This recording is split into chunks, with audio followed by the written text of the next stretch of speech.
আজকে সারা দুনিয়াতে বয়ানের অভাব নাই, বয়ানের নাই অভাব নাই। ইউটিউবে বয়ান আর সারা দুনিয়ার বয়ান মনে হয় একটা মজলিসের মতো হয়ে গেছে, যেখানে বয়ান করে সারা দুনিয়াতে পৌঁছে যেতেছে। বয়ানের অভাব নাই, অভাব হলো আমলের।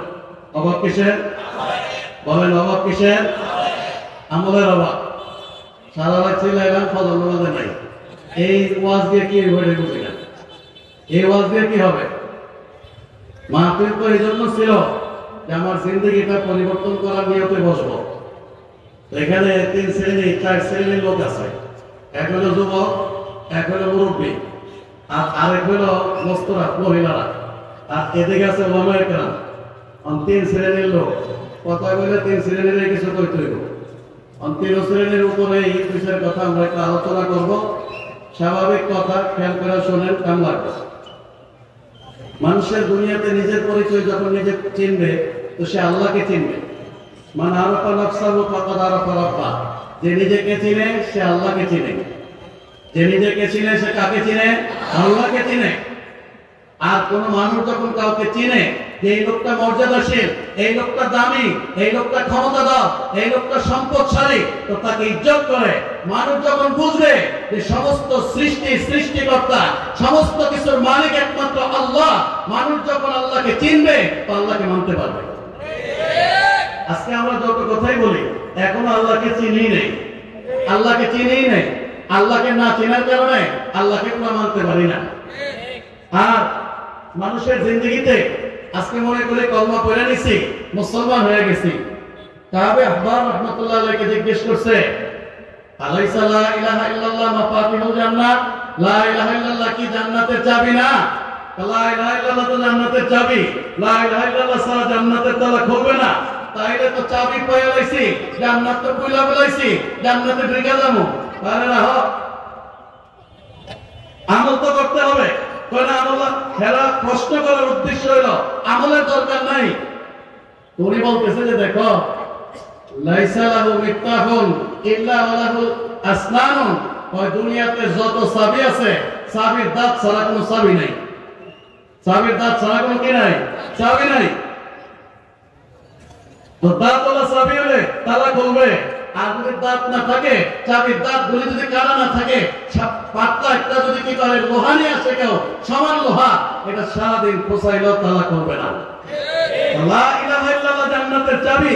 এই চাবির দাঁত হইল আমল। এই চাবির দাঁত কি? বলেন, এই চাবির দাঁত কি? আমল। এখন আমল লাগবে। খালি কথা বড় বড় দিয়া কোনো কাম হবে না। কথার সাথে আমল লাগবে।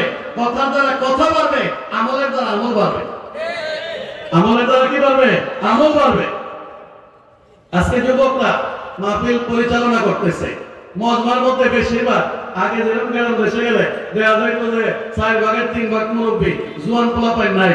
আজকে দেখা যায় সবই জোয়ান, মুরব্বী নাই। উল্টো হয়ে গেছে।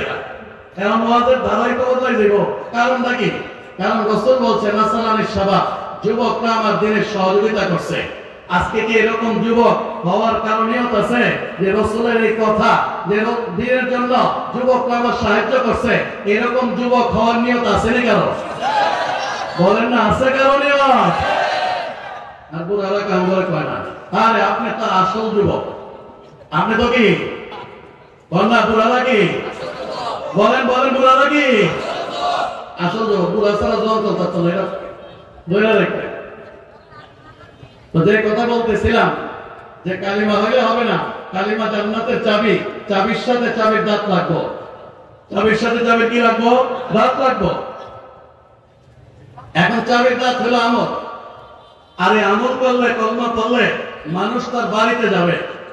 বলেন, মানুষ তার কই যাবে? বলেন না, কই যাবে? বাড়িতে যাবে।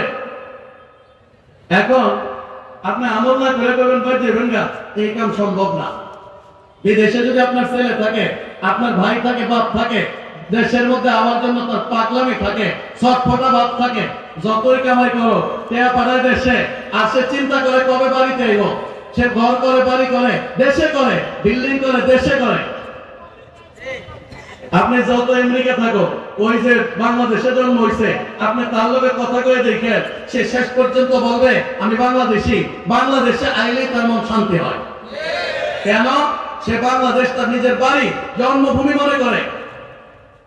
এখন তার এই বাড়িতে আসতে হইলে ভিসা লাগে, টাকা লাগে, পাসপোর্ট লাগে, তার টিকিট লাগে, ইমিগ্রেশন পার হইতে হয়, অনেক কারবার আছে। যারা বিদেশের সাথে সম্পর্ক আছে তাদেরকে জিজ্ঞেস করে দেখেন। তো দুনিয়াতে যদি বাড়িতে এত কষ্ট হয়, আল্লাহ পাক কোরআনে কারিমে ঘোষণা দিয়েছে, যে আয়াত আমি তেলাওয়াত করছি এটার উপরেই কথা বলবো। এই আয়াতের মধ্যে আল্লাহ বলেন, ইন্নাল্লাহা আশতারা মিনাল মুমিনিনা আনফুসাহুম ওয়া আমওয়ালাহুম বিআন্না লাহুমুল জান্নাহ। আমি মুমিনের জানমাল জান্নাতের বিনিময়ে কিনে নিছি। বেচাকিনা কে করছে? বলেন, বেচাকিনা কে করছে? আজকে আমি বাংলার জায়গা, আপনি রাস্তার জায়গা, কারি বুদ্ধিমান ওই সময় কম দামে জায়গা রাখছে, এমন জায়গার দাম বাইরে গেছে। কিন্তু যেই লোক ঢাকা গুলশানে জায়গা কিনে রাখছে, এই লোকের বুদ্ধি কি কম না বেশি? বলেন না, কম না বেশি? আরে খাইছে এক কাটা জায়গার দাম 5 কোটি টাকা। এক কাটা জায়গার দাম কত? আর রাস্তার লগে তো 10 কোটি দিয়ে হইতো না। 1 কোটি জায়গা 5 কোটি টাকা, 10 কোটি টাকা এক কাটা জায়গার দাম ঢাকা গুলশানে। তাকে বুদ্ধিমান মনে করে। হাসরের দিন বুদ্ধিমান মনে করবে কাকে? হাসরের দিন বুদ্ধিমান মনে করবে ওই সমস্ত লোকদেরকে যারা দুনিয়াতে থাইকা জান্নাতের জায়গা কিনছে। বলেন কোন জায়গা কিনছে? বলেন না কোন জায়গা কিনছে? জান্নাতের জায়গা কিনছে, তারা বুদ্ধিমান। আর আমি সব মজলিসে এক কথা বলি, যে লোক আখিরাতে জান্নাতি হবে, আল্লাহ দুনিয়াতে তাকে জান্নাতি শান্তি দান করবে। বলেন, দুনিয়াতে আল্লাহ জান্নাতি শান্তি, বলেন না, যে আখিরাতে জান্নাতি হবে, দুনিয়াতে আল্লাহ তার দিলের মধ্যে জান্নাতি শান্তি দান করবে। আর যে লোক আখিরাতে জান্নাতি হবে না, এই লোক দুনিয়াতে শান্তি পাবে না, শান্তি পাবে না। মুসলমানদের মসজিদ যদি ভরে যায়, হসপিটাল আর জেলখানা খালি হবে। আর মুসলমানদের মসজিদ যদি খালি হয়, হসপিটাল আর জেলখানা ভরবে। ভালো করে বুঝেন, আপনি মসজিদ ভরবেন না হসপিটাল ভরবেন?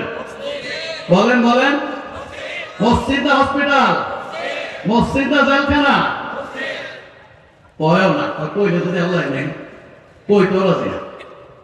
বল না, মসজিদে যাবেন না হসপিটালে? বলেন না, কই যাবো? বলেন বলেন, কই যাবো? হসপিটালে না মসজিদে?